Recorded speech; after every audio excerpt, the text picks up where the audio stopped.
नमस्कार। बेटी विवाह के फिर से गाना सुने जाते नहीं जा नीतू सिंह जी, ओकरा बाद ठाकुर नेहा सिंह जी, ओकरा बाद बा मधु चौबे जी।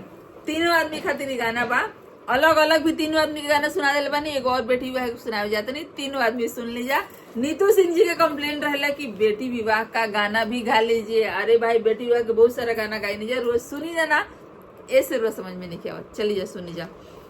नदिया किनारे धोबिया बसरवा ले ले हो धोए, धोबिया मोती के सड़िया हो धोए, धोबिया मोती के सड़िया हो।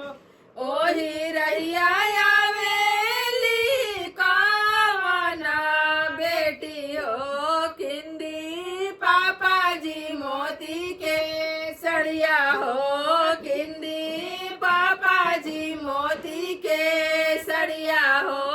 हमारो जे घरे बेटी जानम वाली हलू हो, कहाँ पैबो मोती के सड़िया हो, कहाँ पैबो मोती के सड़िया हो। राजावा के घरवा बेटी बियाहवा करबो हो, ओइ जे पेनिया मोती के सड़िया हो, ओइ जे पेनिया मोती के सड़िया हो।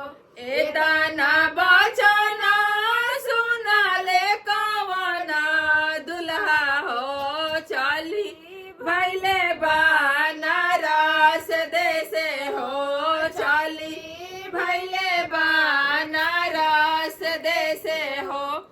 अपना के लिहले दुल्हा जोड़ा से जमा हो, सुहवा खातिर मांगी के सड़िया हो, सुहवा खातिर बनारसी सड़िया हो।